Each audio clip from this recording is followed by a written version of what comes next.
আসসালামু আলাইকুম। বাংলাদেশে এক আজব দেশ।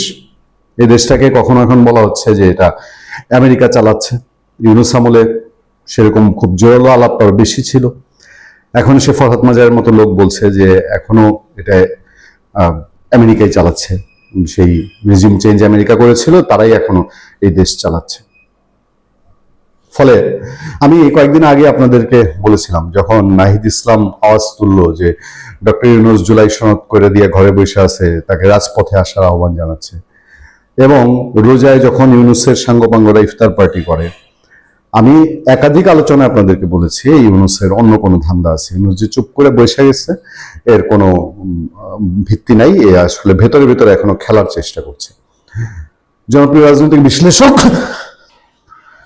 দুঃখিত, জনপ্রিয় রাজনৈতিক বিশ্লেষক গোলাম মাওলা রনি, তিনি আজ আমি যেদিন কথা বলছি 13 মে 2026, সেদিন এসে বলেছেন যে ডক্টর ইউনূসের আবার ক্ষমতায় আসার সম্ভাবনা আছে। আমি এটাকে সম্ভাবনা বলি না, আমি আশঙ্কা বলি। এবং এই ইউনূসের নামে সেই মাইলস্টোন দুর্ঘটনায় নিহত একজন ছাত্রের পিতা উসাইমুন মারমা, তিনি একটা মামলার আবেদন করেছিলেন। মামলাটা গ্রহণ করা হয়নি। এই পর্যন্ত অনেকে জানেন যে নিউজ শেষ, কিন্তু না, সেখানে শেষ না। এরপর থেকে এই ভদ্রলোকের উপর দিয়ে এমন ঝড় যাচ্ছে, আমরা প্রথমে তার একটা চিঠি আমাদের হাতে আসে। এই চিঠিটা আমি একটু আপনাদেরকে পড়ে শোনাই, তাহলে আপনারা বুঝতে পারবেন। চিঠিটা হচ্ছে 9/5/2026, মানে এই মাসের 9 তারিখ।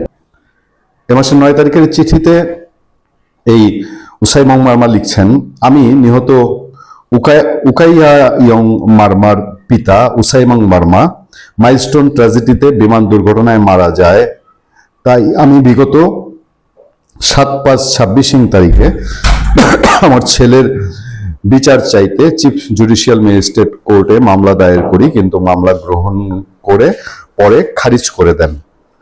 অতঃপর আমাকে শুক্রবার রাত আনুমানিক রাত 2টা কিংবা 3টার দিকে আমাকে রাঙামাটি ডিবি পুলিশ আমার নিজ এলাকায় আমার পার্শ্ববর্তী বাড়িতে আমাকে এবং আমার ওয়াইফকে ডিবি পুলিশ খুঁজছে।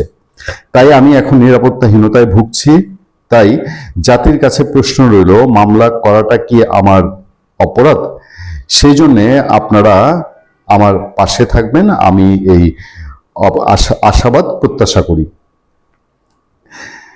ঘটনা যদি সত্য হয় এবং তার অভিযোগ, তিনি এই অভিযোগটা করছেন যে তাকে এই মামলার পরে ডিবি পুলিশ খুঁজছে, তার মানে কি আমরা ধরে নিব যে এখনো প্রশাসনে, পুলিশ প্রশাসনে বা ডিবিতে ডক্টর ইউনূসের প্রতি, ইউনূসের লোকজনের এখনো প্রভাব রয়ে গেছে, যে ইউনূসের নামে মামলার আবেদন করেছে এক লোক, তাকে এখন কেন ডিবি পুলিশ খুঁজবে আমি জানি না। এর পরপর আজকে আরেক দলকে মাঠে নামানো হয়েছে। সেই দলের এবার আলাপটা আপনারা একটু শুনেন। মাইলস্টোন দুর্ঘটনা নিয়ে মামলার আবেদনকারী কুকি চীন এক্স ফোর্সেস অ্যাসোসিয়েশন, তারা বলছেন, এক্স ফোর্সেস অ্যাসোসিয়েশন বলছে যে ওই ভদ্রলোক উসাইমুন মারমা তিনি কুকি চীনের সদস্য। আচ্ছা, উসাইমুন মারমার অভিযোগ, মামলার আবেদন করার পর তার বাড়িতে পুলিশ অভিযান চালিয়েছে, নিরাপত্তাহীনতার কারণে তাকে পালিয়ে বেড়াতে হচ্ছে।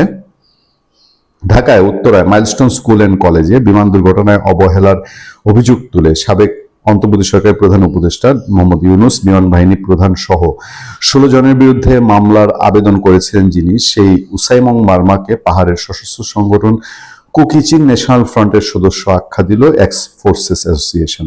সশস্ত্র বাহিনীর সাবেকদের এ সংগঠন সাবেকদের প্রেসিডেন্ট লেফটেন্যান্ট অবসরপ্রাপ্ত সাইফুল্লাহ খান সাইফ বুধবার ঢাকা রিপোর্টার্স ইউনিটিতে এক সংবাদ সম্মেলনে বলেন, তার নাম উসাইমুন মারমা। আমরা আপনাদের অনুরোধ করব এই উসাইমুন মারমাকে, তার সম্পর্কে একটু খোঁজ নেন।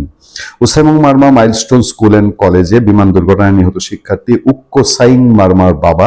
সম্প্রতি তিনি ফেসবুক লাইভে এসে অভিযোগ করেন, মামলার আবেদন করার পর তার রাঙামাটির বাড়িতে পুলিশ অভিযান চালিয়েছে, নিরাপত্তার কারণে তাকে পালিয়ে বেড়াতে হচ্ছে। উসাইমুন মারমা এই অভিযোগ তোলার দুদিনের মাথায় ঢাকায় সংবাদ সম্মেলন করে পাল্টা অভিযোগ আনলো এক্স ফোর্সেস অ্যাসোসিয়েশন। সংবাদ সম্মেলনে লিখিত বক্তব্যে বলা হয়, গভীর উদ্বেগের সাথে লক্ষ্য করা যাচ্ছে যে সাম্প্রতিক সময়ে একটি স্বার্থান্বেষী মহল পরিকল্পিতভাবে বাংলাদেশের সশস্ত্র বাহিনীকে প্রশ্নবিদ্ধ করা, তাদের পেশাদার ভাবমূর্তি ক্ষুণ্ণ করা এবং সদস্যদের মনোবল দুর্বল করার অপচেষ্টায় লিপ্ত রয়েছে। সাইফুল্লাহ খান সাইফ বলেন, যখন বাংলাদেশে তার জাতীয় স্বার্থ সার্বভৌমত্ব বাংলাদেশ ফার্স্ট ভিত্তিক পররাষ্ট্রনীতিকে আরো সুদৃঢ় করার পথে এগিয়ে যাচ্ছে এবং সশস্ত্র বাহিনীকে আধুনিক যুগোপযোগী ও সক্ষম বাহিনী হিসেবে গড়ে তোলার উদ্যোগ গ্রহণ করা হচ্ছে, ঠিক সেই সময় ধারাবাহিকভাবে বিভ্রান্তিকর তথ্য অপপ্রচার উদ্দেশ্যপ্রণীত প্রচারণা চালানো হচ্ছে। বিশেষ করে বাংলাদেশ বিমান বাহিনী আধুনিকায়ন কার্যক্রম, ফাইটার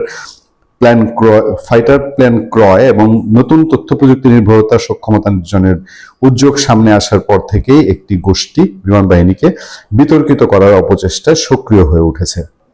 এরকম বিমান বাহিনী সম্পর্কে আরো কথাবার্তা বলা হচ্ছে। তারপরে যে মামলা খারিজ হওয়ার পর গত 11 মে ফেসবুক লাইভে এসে উসাইমুং মারমা বলেন, গত শুক্রবার গভীর রাতে তিনি যেখানে চাকরি করেন সেখানে 20-30 জন পুলিশ গিয়ে তার খোঁজ করে।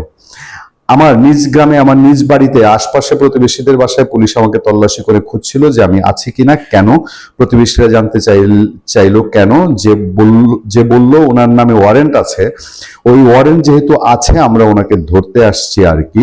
তো পাশাপাশি গতকাল বাংলা হিলিয়া আর্মি ক্যাম্প থেকে ওয়ারেন্ট অফিসার আমাকে জিজ্ঞেস করলো যে আপনি কি করেন, আপনি কোথায় চাকরি করেন, আপনার ওয়াইফ কোথায় থাকে, কি চাকরি করে, এই বিষয়গুলো কিন্তু ওনাদের জানতে চেয়েছেন। আমি কিন্তু ওনাদেরকে বলেছি। তো বলার পর আজকে সকালে নাকি আমার নিজ এলাকার মধ্যে আর্মিরা নাকি আমাকে খুঁজছে, খোঁজ খবর নিচ্ছে। এই পরিস্থিতিতে নিরাপত্তাহীনতায় ভুগছেন জানিয়ে উসাইমুং মারমার বাবা বলেন, মামলা করাটাই কি আমার অপরাধ? আমি আমার ছেলের বিচার চেয়েছি, আমি আমার ছেলের বিচারের প্রেক্ষিতে আমি ক্ষতিপূরণ চেয়েছি এবং বিগত সরকার আমাকে কোনো কিছু সুরাহা করে নাই এবং আমি বিভিন্ন দপ্তরে আমি ঘুরেছি, কিন্তু আমি এটা সুরাহা কোনো কিছু পাই নাই। তো এই হচ্ছে মুদ্রা বিষয়। ভদ্রলোক দৌড়ের উপরে আছেন নিঃসন্দেহে। তাকে নিয়ে এই এক্সপোর্টস অ্যাসোসিয়েশন তারা বলছে যে এর মধ্যে শঙ্কুর আলমার স্ত্রী কানাডায় গিয়ে নানান রকম উল্টাপাল্টা কথা বলেছে, সেগুলো নিয়ে আবার জেলা প্রশাসন তাকে সতর্ক করেছে। তারপর কুকি চীনের কথা বলা হচ্ছে, বিচ্ছিন্নতাবাদী সংগঠন। এখন আমার প্রশ্ন হলো, এই উসাইমুং মারমা, এই যে সন্তানটি মারা গেল মাইলস্টোন দুর্ঘটনায়, তার বাবা, আর সে কুকি চীনের সদস্য, সে অপরাধী, তাকে এতদিন আপনারা খুঁজেননি কেন, এতদিন ধরেন নাই কেন? এখন ইউনূসের বিরুদ্ধে মামলা করতে গেছে, আবার সেই মামলার জন্য তার নামে এখন ওয়ারেন্টও আছে। আপনারা বলছেন সে কুকি চীনের সদস্য আছে। কুকি চীনের সদস্য কি বাংলাদেশের নাগরিক কিনা? ধরেন যে কোনো পার্টি, এখন আওয়ামী লীগের নিষিদ্ধ ঘোষিত আওয়ামী লীগের সদস্য, আপনি নিষিদ্ধ ঘোষিত আওয়ামী লীগের সদস্য ধরবেন, কিন্তু সে যদি তার বাড়িতে যদি ডাকাতি হয়, সেই ডাকাতির বিচার সে পাবে না? আওয়ামী লীগের একজন অপরাধী, ধরেন সাজাপ্রাপ্ত কোনো অপরাধী, তার বাড়িতেও যদি গিয়ে একটা ডাকাতির ঘটনা ঘটে বা তার সন্তানকে কেউ মেরে ফেলে, তাহলে সেটার জন্য কি তার বিচার চাওয়ার রাইট নাই? সন্তান মারা যাওয়ার জন্য বিচার চেয়েছে, এখন সে কুকি চীনের সদস্য, এখন তার বাসায় ডিবি যায়, পুলিশ যায়। এটা একটা মানে কোথায় যেন একটা খটকা লাগে না? এই জিনিসগুলোর কি সঠিক পথে সুরাহা নাই, নাকি শক্তি প্রদর্শন করলেই সুরাহা হয়ে যায়? আমাদের বাহিনীগুলো তাদের নিজস্ব টেকনিক আছে, অনেক কিছুই তারা টেকনিক দিয়ে সমাধান করে। কুকি চীনের সাথে বহু যুদ্ধ হয়েছে। আমি গত তত্ত্বাবধায়ক সরকারের আগেই, আওয়ামী লীগ সরকারের সময় যখন কুকি চীনের সাথে ফাইট চলছিল আমাদের, তখনও আমি আইএসপিআর এ অনুরোধ করেছিলাম যে আমি অন দ্য স্পট যেতে চাই রিপোর্টিং করার জন্য। তখন আমি টেলিভিশনে কাজ করি, 21 টিভি থেকে আমি সেই আবেদনও করেছিলাম। তো আমরা তো ফিল্ড পর্যায়ে জানতে চাই, ফিল্ড পর্যায়ে আমাদেরও জানার আগ্রহ আছে, দেশের মানুষের জানার অধিকার আছে। এখন এই ভদ্রলোক উসাইমুং মারমা, তিনি যদি কুকি চীনের সদস্য হয়ে থাকেন, তারপরে তো তার সন্তানের অপমৃত্যুর প্রতিকার পাওয়ার, ক্ষতিপূরণ পাওয়ার রাইট আছে নাকি?